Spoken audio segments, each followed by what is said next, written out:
I was thinking about my marriage before I got a divorce and my wife left. And the thing that I tend to think about these days is, I would wish her well. I don't know where she is. I don't know what courses her life took. And I guess I feel like it's not really my business, and it's not probably healthy to try to go back and dabble in things that are the past. Like, I know that she left when she found somebody else and went to another state with a guy that she had met. And I believe that she was pregnant with a child when she left the state. So, I guess if she is going through, that phase of her life, like there's really no cause for me to make any effort to be part of her life in the future, right? Because probably anything that I would do now to try to, dabble or, get involved would just be harmful to all parties involved. There's a point where you just need to let the past be the past and move on with your life in a new direction. So the question then would be, well, why meditate on it, right? Why think about it? Why rehash that? And the biggest reason, the elephant in the room, is that it's important because if you want to avoid making the same mistakes in the future, you really need to be able to do a fair autopsy of a relationship that didn't work so that you can understand, what is somebody else's fault and what is your fault, and what is it that you can take away from that as a really tangible, high-level lesson to apply in the future. And so I guess what I would want to do is to kind of take this video to talk about what I want to be, different, and what I would probably say. Like, I guess, if she was here right now, like, what would I say, right? And where am I at? And I think the first thing I would say is it's important to approach things in your life and things in your past from a perspective of love and understanding. And the truth of the matter is, like, I 100% would wish her well. Like, that's super important to make clear, right? Because there's this whole tendency to be passive aggressive and to start to have this attitude of, like, maybe I would say I wish somebody well, but I don't really want them to be doing well, because I only want them to be doing well if they're doing well aligns with me getting what I want. And that's not a healthy, spiritually wise approach to relationships. So when you love somebody, you love them whether they're part of your life or not, right? And I think it's completely fair to say that I love her, and I want her to be happy. I hope that she's happy wherever she is, genuinely. And because of that, I wouldn't want to disrupt her happiness by attempting to, impose on it. Now, all of that being said, though, like, what is it that ends a relationship, Well, on paper, I could totally say it was all her fault, right? Because she practiced infidelity. She was a married woman and she found somebody else, had a relationship with somebody else, and she's the one who said she wanted a divorce, and that was after she already had practiced intention by finding, essentially someone else to be in a relationship with. So when all of that happened, my reaction was just to oblige, and we went separate ways. So if you just look at that only, then you can totally say, well, that was her fault, right? Because I didn't choose to end the relationship. I didn't say I wanted a divorce. I did not choose to have a relationship with another person. All of that said, though, was it really just her fault? Not really. It's sort of like two cars getting into a traffic accident. Maybe on paper you could say that it's one person's fault or the other.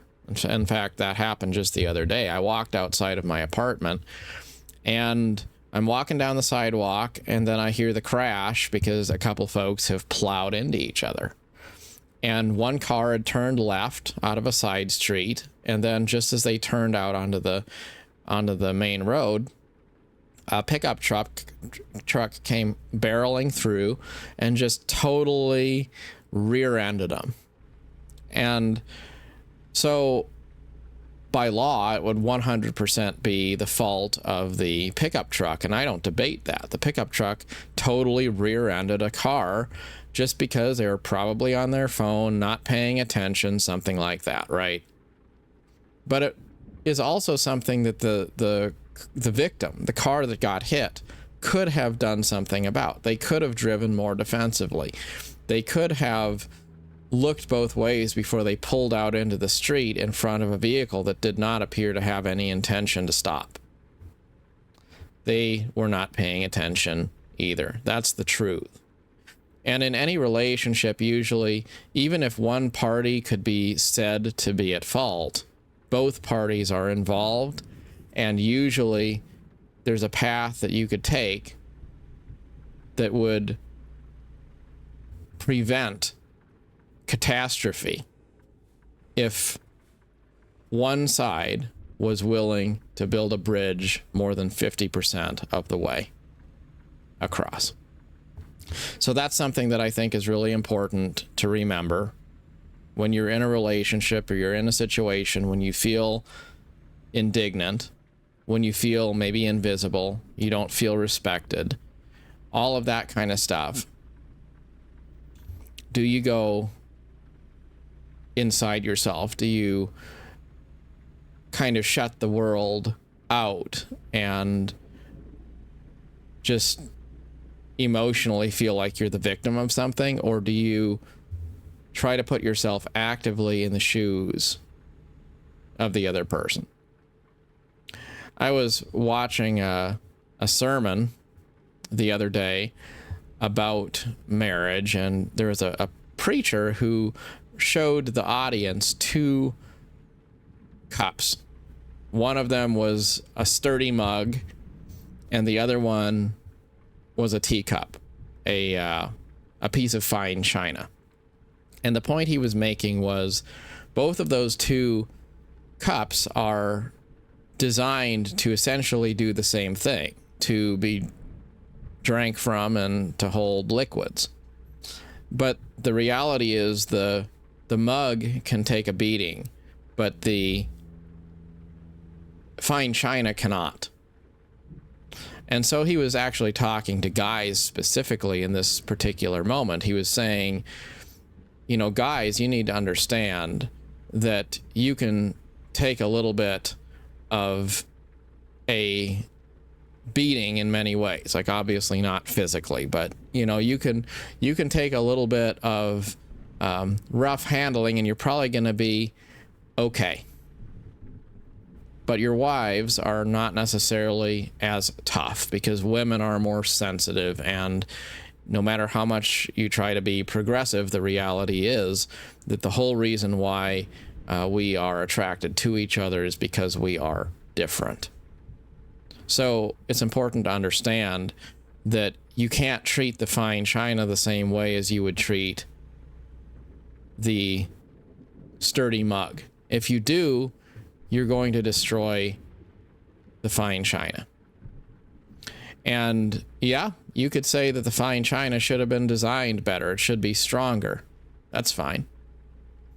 But the reality of the matter is, if you don't take care of it in the right way and you lose it because you expect it's going to be durable in the same way as the mug, well, that's also on you. Because, you know, I'm not going to take the fine china to the job site so that it can be roughed around, right? And so I think it's important in relationships to be sensitive and to care about, the feelings of your spouse. It's important to be sensitive and really put yourself in the shoes of the other person, not just to say, what is the correct thing? What needs to be done? How am I going to manage through the situation? But to actually say, what is it like to be the other person? How does she feel? Not just the technical aspect of it, but the spiritual aspect of it. And I also think it's important not to let yourself go too deep into the rabbit hole of feeling like you are a victim, because when you think you're a victim, when you start to feel like, like I guess in my marriage, I kind of started to feel like Harry Potter stuck underneath the stairs. I just felt like I didn't have any sense of space. I didn't have the sense of autonomy. I didn't really feel respected. I didn't feel like there was the level of trust there. There was just a lot of different things going on. And that's not to say that all of it was bad, but then there were the parts that made me feel kind of marginalized and invisible and a lot of things like that. And I think the more I thought to myself that, like I'm in some way a victim of this, the more I would perpetuate those barriers of communication, those walls, which would exacerbate the problem and just make it even less likely that we would really have meaningful communication. And then when you do start shutting other people out, then they start shutting you out more too. And it's a vicious cycle. It's kind of like countries that are going through some kind of negative diplomatic event, where one says something that's disparaging or threatening, then the other one says something reciprocally that is also damaging and threatening.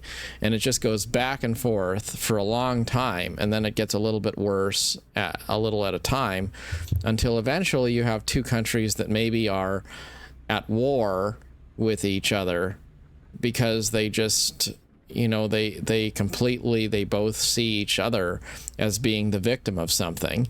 And they can't get out of it, because you can't really try to empathize with somebody else when you feel like you are their victim. You have to get over that and truly have compassion for the fact that even if other people treat you in a way that isn't quite the way you want to be treated or something, like you have to put the first step of faith out there, even when it's faith without sight, even when there's something that is, holding you back. You have to be generous in spirit, generous with your time, generous with your compassion, generous to not say things which might be hurtful, to learn how to hold your tongue and then come to a place of understanding instead of a place of judgment. And the reality is, in most cases, most relationships, I would say my own failed marriage is no different. The truth of the matter is that love and understanding go a long ways. And if I practiced that every single day and was always empathetic and always striving to be firm but gentle, to establish clear boundaries, but also to be extremely kind in spirit, probably things would have worked out different. Because the end result, the whole, she left, she found somebody else, all of that stuff, like that's the end of the road, But there's a lot of things that happen before you get to the end of the road, where somebody just isn't trying in the right ways. Like maybe I was trying in all of the ways you could measure, right? I was trying to make sure we were financially successful. I was trying to make sure that we were on a path that was going to lead to, the right kind of a, position for, maybe having a kid or whatever it might be. Like I was trying to make sure we were meeting certain benchmarks, right? But I wasn't trying to really understand how she felt every single day. That was where there was a disconnect. And the reason why, in major part, is because I didn't feel like she was trying to understand how I felt. And so I felt like, if I'm not being understood and I'm not being respected in the way I feel I need to be respected, then I guess I just will, retract into myself like a turtle in the shell. And then I just won't talk and I won't say anything. And I will just, maybe be physically there, but not spiritually there. And that's a bad place to go, because you're not going to ever be able to fix something if you're not willing to put in the spiritual energy to practice active love and forgiveness every single day. I also think it's super important to make sure that you put your spouse, your family first. And by that, I mean, don't ever let there be some kind of a job that comes first. Don't ever let there be a thing where it's like, okay, I'm going to work extra hours and I'm going to have this other stuff going on because, obviously I have to work on my career or whatever. To where your spouse feels like, they're playing second fiddle to other pursuits in your life, like your job. That's something that's going to really erode a relationship, because you can't say that you're living together just because you are living in the same space together. You have to truly live together. Live together in the sense that you actually live your entire life together.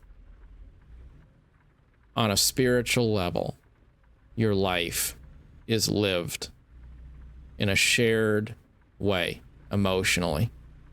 And it's so easy, like, just to have this attitude, like, I go to work, I do my stuff, and that's my important stuff, and maybe you wouldn't get it, or whatever it might be, just to kind of have that attitude that I've got other things that are important to me, and that's different than what's important to you. And then there's just a disconnect, right? Like, there's that sense that we're in the same space, but we're not speaking the same language. These are things that matter a lot, and communication. Communication matters a lot, because if you're just waiting, like I was talking to my friend the other day, guy who just lives across the street, hangs out, and we talk all the time. I traded numbers with him because I know I'm moving away. Anyways, I was telling him, feel free to reach out for anything at any time, even if it doesn't serve any purpose. Because the truth of the matter is, if you are waiting for a time when there's going to be a reason to reach out, there's never really going to be a reason, right? Because, the only thing we talk about is just random stuff that doesn't really matter. So the thing is, if you are only talking about things that are, a problem that needs to be fixed, you're not really diagnosing things on the front side in a way that truly is going to problem solve and fix issues before they become issues. It's really easy just to say, everything is fine. Like, if your spouse says it's fine, is it really fine? Probably not, because people say it's fine when they just don't want conflict and they don't want to make an issue, and maybe they don't even have the words to explain what they feel, and it doesn't feel fine, but it's not really a problem, so I guess I'll just say it's fine and it is what it is, right? Like, that happens a lot. And communication needs to be honest, and it needs to be transparent, and you've got to be able to both say things that are on your mind when they're still small issues, and also encourage others in your life, like your spouse, to do the same thing. to encourage and make it easy for them to express when something doesn't quite feel right. Maybe it's not something really wrong, but it's also something that doesn't feel completely whole. So, sensitivity, right? Like, that's just an important part of life, to be sensitive to things. It's like when you take your car to have an oil change. Do you take it to have an oil change because it appears to be low on oil or because there's something wrong? Probably not. You take your car to have an oil change because you want to be ahead of the maintenance and you want to be a good steward of what you have. These are all things that I think, that I have gone wrong when it comes to my stewardship of a relationship. And it all comes down to that one word of love. And love is not a sexual thing. Love is not a thing that you get something out of. Love is that willingness to put someone or something above yourself, and to do it because you actually genuinely believe that it's worth it. Like, you don't practice love because it's what you're supposed to do. You don't do it because, it's a word that you use. You do it because you truly understand that you are part of something greater than yourself. And when you do that, then you're probably going to make a lot of the right decisions. You're going to say a lot of the right things. And there's a lot of things that maybe you will say that you wouldn't say at all. And I don't need to say, here's a good example of all of those things, because the truth is we always know what those things are in the moment. I'm pretty sure probably for everybody here, if you look back over relationships of any variety in your life, it could be other things that are not, romantic things. It could be a job that you had that wound up not working out. It could be a lot of different things. But pretty much any time you're in a situation, you have been in a situation where something didn't work out, the reality is most of those times you were not actively practicing the spirit of love in the way you approach the situation. And chances are you don't need some kind of a deep analysis to explain or describe what that means, because you just know what that means. So I say all of that just to say, like, it's a time in my life when I've had now a few years by myself to focus on working on finding a sense of peace, working on doing those autopsies and analyzing what is it that I want to be better at in the future. What is it that I want to be different at? All of that stuff. And as I've done that, I just want to focus on being a more loving person and being more sensitive to anticipate and react to, well, treat others as they would wish to be treated. And that's obvious, but it's easier said than done. And I think it's just important, like maybe the high level thing, like the main takeaway of the video is there's a difference between doing things and actually trying. There's a difference between something being your fault and being faultless. There's a difference between making no mistakes and in doing what is right. There's a difference between trying to follow the right practice or policy and actually following your heart. And when you sign up for something and you say, this is what I'm going to do because this is something I love, then at that point you owe it to yourself to practice forgiveness in a way that is unconditional. Somebody said once that they asked their wife, why is it that you love me? And she said, I don't know. All I know is that I do. And the guy said, that bothered me for a while because it seemed like she couldn't tell me any reason why. So maybe there wasn't.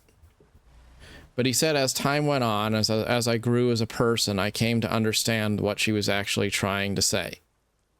What she was trying to say is, I don't know why, because there really isn't any condition that you have to meet. Because it's not about you meeting a condition. It's about unconditional love. And that's something that maybe we struggle to practice in modern society, because we think like you have to live up to your end of the bargain, and if you don't do your part, then I guess you're going to be voted off the island, right? But the reality is, love is not supposed to be something that comes with strings attached, where you say, well, I love you because you're pretty. Well, what happens when you're not pretty anymore, when you're 85 years old, you know? Or you say, I love you because you have money. Well, what happens when there's no money? Or I love you because you're always positive. Well, what happens if one day you're not always positive anymore? Do you want a love that's built on some sort of positive precondition, and then as soon as that condition is no longer met, then now you're on borrowed time because the relationship is built on something that's temporary? Those are the kinds of things you want to get away from. Don't practice that kind of attitude, and then don't get into relationships which are built on that type of a premise. But getting to a point where you stop asking questions and you just start practicing active acceptance, I think that's super important. It's kind of like games that I enjoy playing, like the ones I really, really love. I play Elder Scrolls Online all the time. Almost every day I log on in some way. Or this game here, playing American Truck Simulator. It's a game I've been playing for years, and I will continue to play it for years because it's just a cool game. I like it. And there's a few others, Cities Skylines games. I play those. I enjoy them. They're meaningful. Or the Anno series. There's a few games that are just an important part of my gaming routine, and I will always probably play them in some living form because they're meaningful to me. They speak to me in a way, and they're just a part of my life.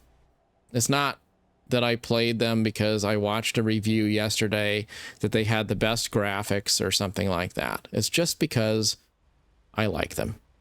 And now I've put enough time into them that I don't get up every day and say, I wonder if I'm going to keep on playing that franchise. Maybe there will be something new that comes out, and then I'll just skip out, get rid of it, and do the new thing. It doesn't really work like that, because now I will forgive the flaws. I will forgive the shortcomings, the faults, because in this particular case, they're games that I love. It's not all fireworks. It's just active acceptance.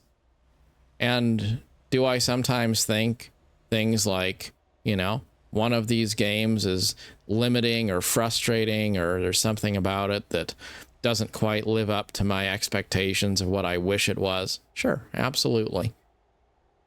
But that isn't really an issue, because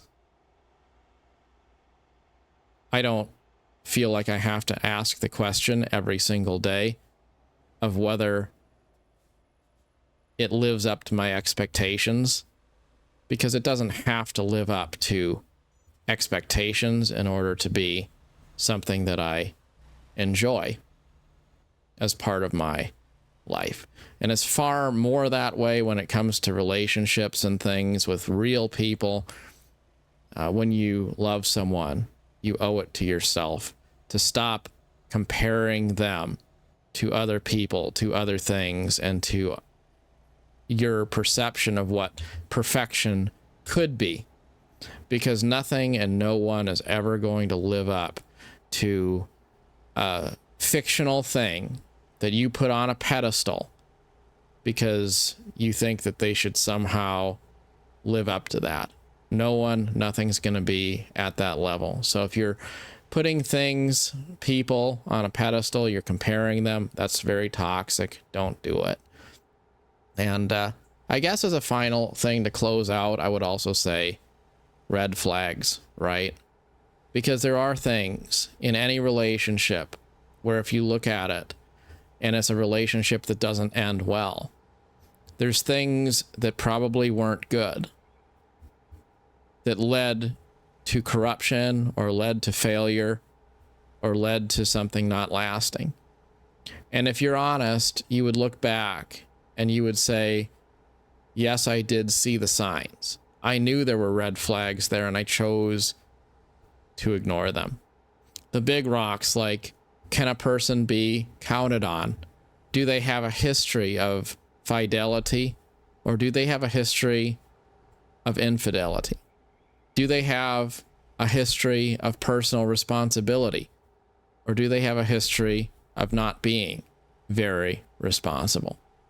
Do they have a history of actively living a life that is loving and patient and empathetic, or do they have a history of maybe being a little bit manipulative sometimes in certain situations?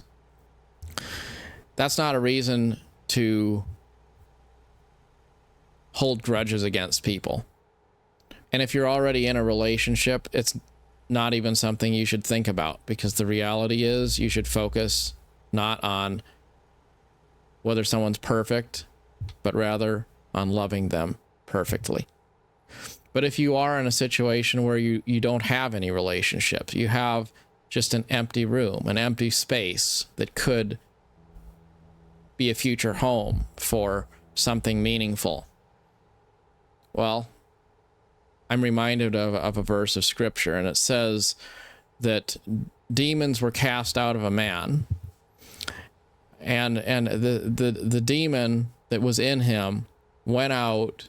After it was cast out, it went out into the wilderness, and it found that to be a dry and empty place. And then after a period of time, it returned to the man who had had it cast out of him. And it found his heart cleaned and swept like an empty room. And so it brought back more demons, more evil than itself. And all of them came back to inhabit the man's spirit again. And the later state of the man was worse than the original first state that he had been in. So I think it's really important when you think about finding relationships or finding a new relationship, always look for the red flags. Look for the things that are not good about a person. Not things that are just, imperfections. Not the little things, but the big things, the character things. Those things that make you think, maybe they treated somebody else bad, but they wouldn't do it to me. Well, be careful with that, because the truth is there are forces of darkness out there, people who are manipulative, people who have the wrong motives, and they will look for that person who's empty, who has room, and then they will move in. And if you allow those toxic things an audience, it's kind of like letting a vampire in, like they can knock at the door, but they can't come in unless you invite them. Like that's the lore. It's kind of like that. Be very careful about having conversations and contemplating the possibility of openly going into a relationship with somebody who practices or demonstrates red flags, which give you that sense of doubt when you think, man, I don't know if that's a good call. Well, Probably. If your heart is already telling you right from the beginning that something may not be wisdom, it likely is not. So always remember, when there's an accident, no matter who's to blame, to some degree, both are at fault. Love does cure many ailments. But there's also something to be said for the fact that if you avoid problems before they begin, your life can wind up having a lot more peace in it. And sometimes it's best just to wait with patience, because it's better to have nothing than to share company with something that is haunted by demons of its own. As always, wherever you find yourself, in whatever state of life you find yourself, practice love. Because if there is one word to sum it all up, that's what it is. And so I'll close out with that phrase I really love to close out with from time to time. Life has loveliness to sell. Buy it and never count the cost. Love is always best practiced when no one is counting the cost. Until next time, good luck on your adventure. Till next time, thanks so much.